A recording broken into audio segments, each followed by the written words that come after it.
The night of my sister Alina's engagement party was supposed to be a celebration, but as I sat in my wheelchair near the decorated archway, I could already sense her irritation simmering. She had always been the kind of person who needed every spotlight, every compliment, every whisper of admiration directed toward her. I, on the other hand, had learned to live quietly ever since the accident that left me paralyzed from the waist down. I tried my best to stay in the background, smiling whenever someone greeted me and letting her enjoy her moment without interruption. But Elena kept glancing at me as if my presence alone threatened to overshadow her. Guests moved around the hall carrying glasses of champagne, offering congratulations to her and her fiancé, Ryan. They both looked beautiful standing together, but there was a stiffness in Elena's smile whenever her eyes landed on me. I didn't know why she felt threatened. I was just her sibling in a wheelchair, doing nothing but sitting quietly. Our mother placed a gentle hand on my shoulder once, whispering that she was glad I came, that Elena needed to see family unity today. I returned a small nod, knowing deep down that unity was the last thing Elena wanted from me.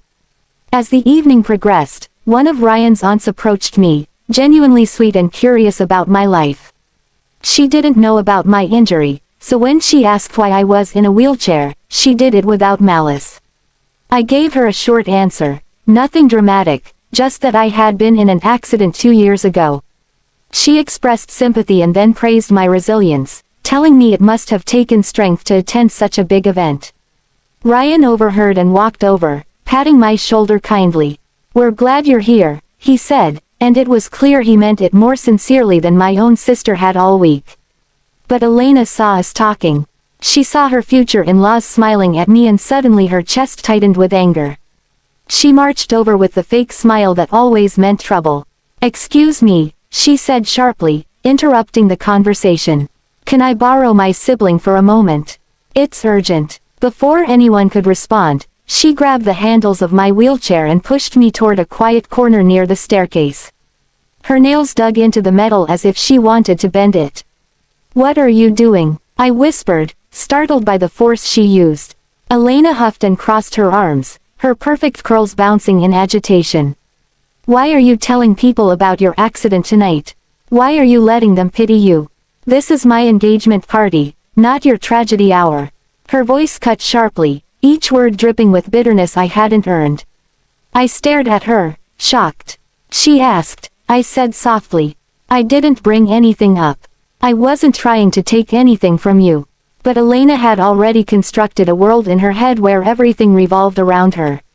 She leaned down closer, her eyes burning. "You love being the center of attention," she accused. "You always did. And now you're doing it with that wheelchair. You think everyone should praise you for being brave or strong. You can't even let me have one night, just one." Her words hit harder than I expected, not because they were true but because she genuinely believed them.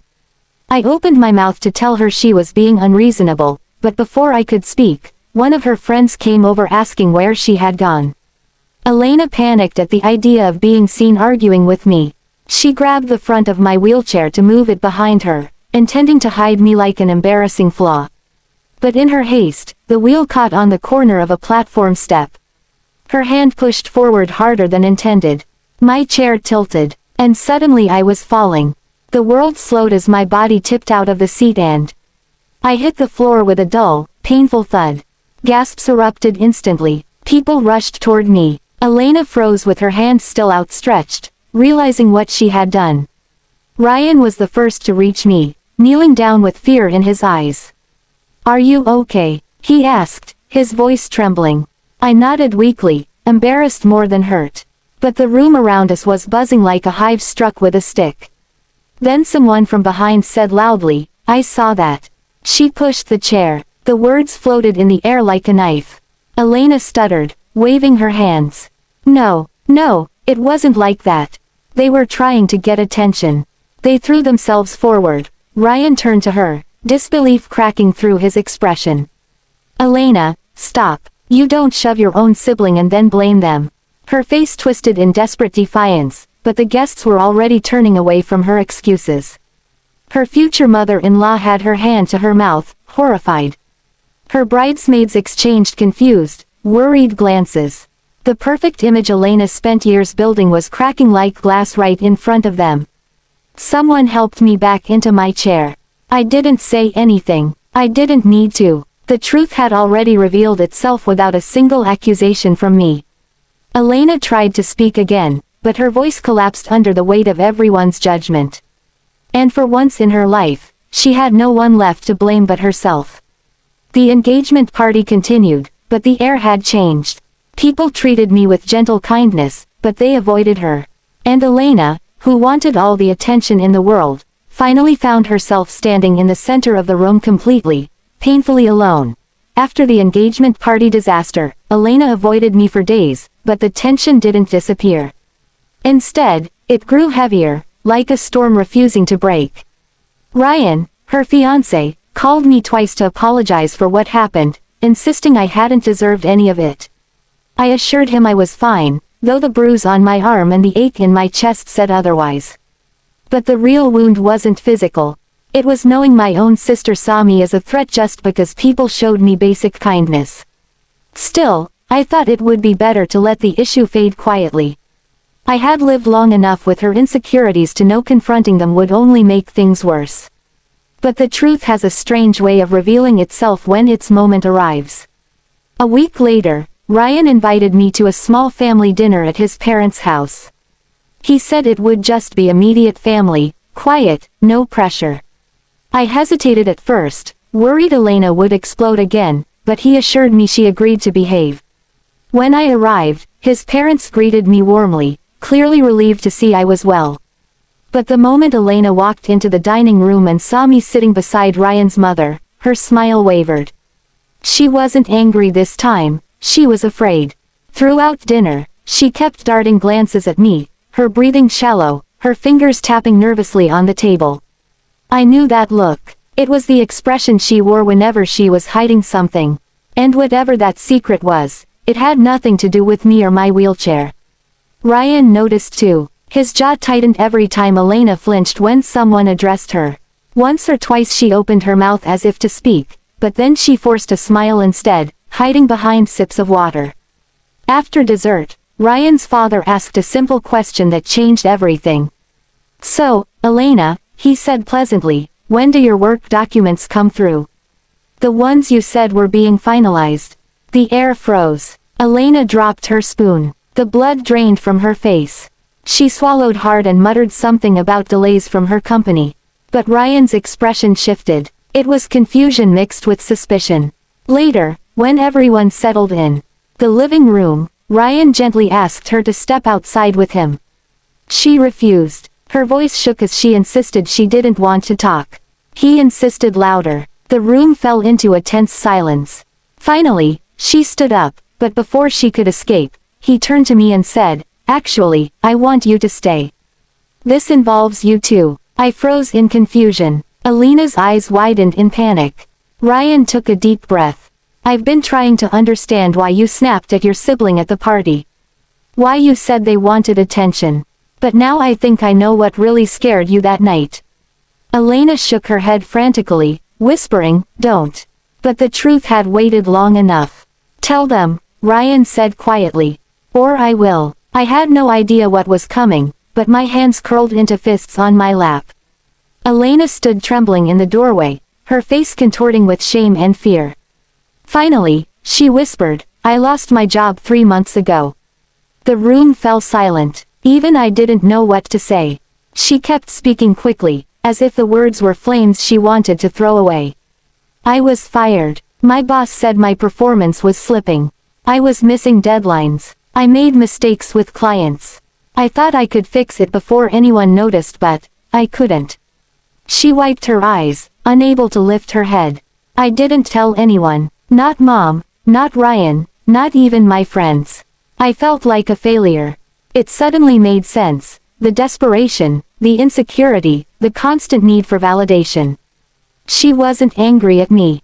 She was terrified someone else might become the focus long enough for people to see the cracks she was trying to hide. Ryan exhaled heavily. "You lied to me, to my parents. About everything. You told us you got a promotion. You told us you were invited to lead a big project. You even said you needed deposits for wedding venues because you were covering costs. His voice broke. You didn't want anyone to see you slipping. And when you saw people talking to your sibling, offering them empathy and kindness, you panicked. You thought they might somehow draw attention away from your image. And you lashed out. Elena covered her face, sobbing. I'm sorry, she whispered. I didn't mean to hurt you, she said, turning toward me. I just didn't want anyone to look too closely at me. I thought, if people talked about you, they wouldn't see how much of a mess I've become. Her words cut deep, but not in the way I expected. For so long I thought her resentment came from pure vanity. But now I saw something else: fear, pressure, self-loathing. It didn't excuse what she did. It didn't heal the bruise she left on my arm or the humiliation she caused. But it changed the way I saw her. Still, Ryan wasn't done. You pushed your sibling. You blamed them. And then you lied to everyone in that room. This isn't just insecurity, Elena. This is cruelty. His voice cracked. And I can't marry someone who hides the truth and hurts the people they claim to love. Elena gasped as if he had physically struck her. Ryan, please, she pleaded, falling to her knees. But he stepped back. His parents watched in stunned silence, their disappointment heavy in the air. I felt torn between hurt and pity. Elena stared at me, desperate. Please say something, she begged. I looked at her quietly. I'm not the reason you're hurting, I said softly. And I'm not the reason you lost control. You were fighting your own shadows, Elena. You just pushed me because I was the nearest thing to blame. Her tears flowed harder. She knew it was true. The night ended with Ryan walking away from her, telling her he needed time. His parents comforted him, not her. And for the first time in her life, the world didn't revolve around her fears or excuses.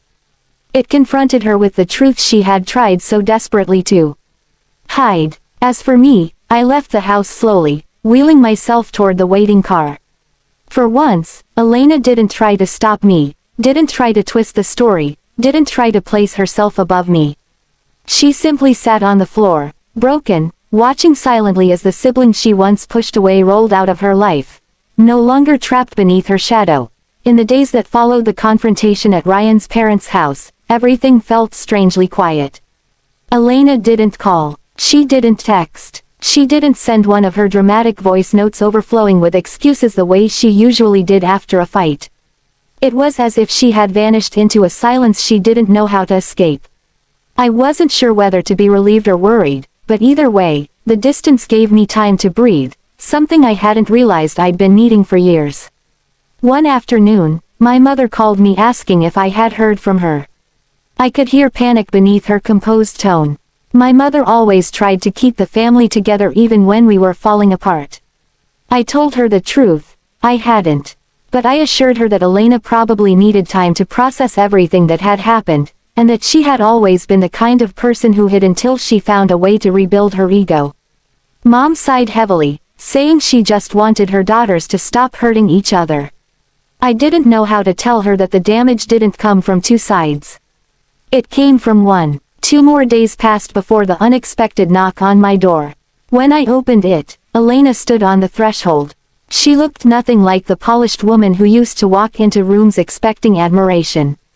Her hair was messy, her eyes red, and her clothes looked like she had slept in them. For a moment she didn't speak. She just stared at me as if searching for the person she used to bully into silence. Can I come in? She asked weakly. I nodded and moved aside. She walked in slowly, her shoulders hunched as if she were carrying the weight of every lie, every outburst, every wound she had ever caused. She sat on the couch, her hands trembling. I stayed quiet, waiting. Finally, she lifted her head and her voice cracked. I don't know where to start. I didn't say anything, and somehow that gave her permission to keep going. I've been lying for so long, she whispered. Not just about my job. About everything. I was so scared of disappointing people that I created this perfect version of myself. And when I couldn't keep up with it, I panicked. I hurt the people closest to me because I didn't want anyone to see how terrified I was of failing. Her voice broke completely, and tears streamed down her face. When you got injured, when you ended up in the wheelchair, I hated how strong you were about it. I hated that people admired you for surviving something that would have destroyed me. I felt small next to you. I felt weak, and instead of being proud of you, I let jealousy eat me alive. The confession stung more than I expected. I had never asked for admiration, never wanted her spotlight. I had only wanted my sister. But hearing that she resented me for surviving something traumatic made me feel hollow. She seemed to sense it. She wiped her eyes and leaned forward. I pushed you at my engagement party because I was scared, she admitted. Not scared of you stealing attention. Scared that if anyone looked too closely, they'd see that you were stronger than me. That you could lose your mobility and still show up to celebrate me. And I couldn't even hold my life together long enough to keep a job. Her honesty was painful, raw, and heavy. I searched her face, trying to find the selfish sister I had known for so long. Instead, I found someone brittle, someone who had wrapped herself in pride so tightly she had suffocated beneath it. I spoke softly, not out of anger but out of exhaustion. You didn't have to compete with me, Elena. You didn't have to prove anything. You could have told me the truth. I would have helped you. She laughed bitterly. That's exactly why I didn't. I couldn't stand the idea of needing help from the sibling I used to look down on. I couldn't handle losing control. There was a long silence. She sat gripping her knees, waiting for me to explode, waiting for punishment, waiting for the rage she thought she deserved.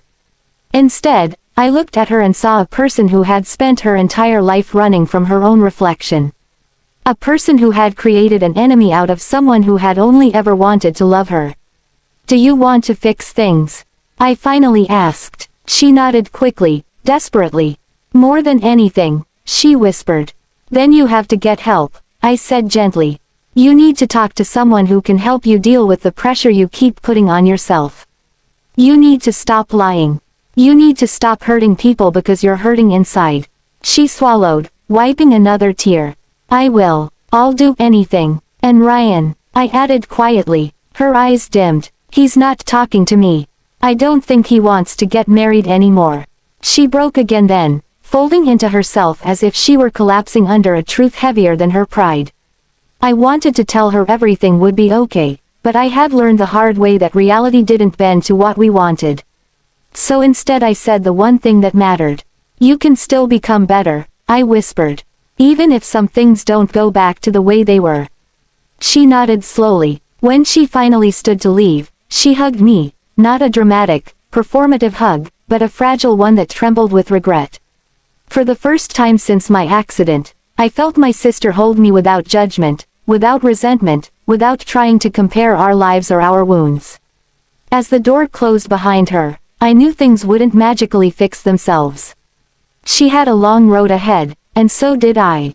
But for the first time, we weren't standing on opposite sides of the battlefield. For the first time, she wasn't pushing me down, she was trying to rise up herself.